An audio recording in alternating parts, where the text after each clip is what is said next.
دیم ته طریقه د شراکت ویل کېږي. تا سره 1 लाख روپۍ دي خو په 1 लाख روپۍ ته روزګار نشي کولی، یا 2 لکه روپۍ دي در سره په 2 لکه روپۍ ته روزګار نشي کولی. داسې روزګار ته کول غواړي چې په هغې ډېره خرچه راځي، نو په هغې کې 4-5 کسه خلک ځان سره څه کړي شریک کړي او ټول لګیا وي.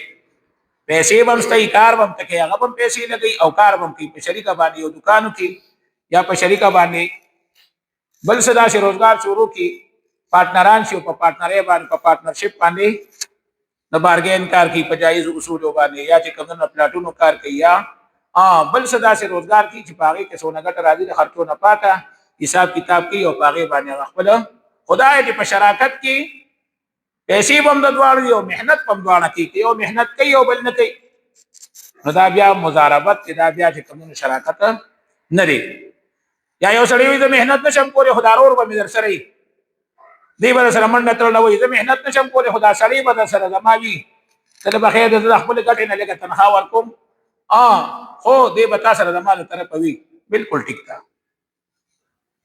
او په شراکت کې به چې کوم څونه پارټنران دي ټول به یو شان کار کوي، منډه تړله به وي. لږ او ډېر خیر دی، هغه لږ کوي ډېر کوي خو څه ډیوټي به پکې خامخا کوي، چولټ به په کور کې ناست نه وي. نو دې ته وایي مشارکت. دا په اسلام کې یو حلال روزګار دی. زمونږ دا ډېر خلک یې کوي، پارټنران یې ځان نه جوړ کړي او بس روزګارونه کوي. اکثر چې پکې خیانت وشي نو بیا هغه روزګار خرابېږي. چې خیانت پکې در څو پورې نه شي وي ټول عمر هغه روزګار کوه هېڅ نقصان نه کوي بلکې پیدا وي. خو زمونږ سوچ داسې جوړ شوی چې بس حرامو ته مونږ کتې نه شو، حلال یې خورو چې راځي او حرام یې پکې خورو. کوشش دا کوو چې د دې ملګري 2 روپۍ کېږي چې زه ولې روپۍ ورکړم یا ولې اړو دا روپۍ هم ورنه کړم، صفر کې ضرب ورکړم.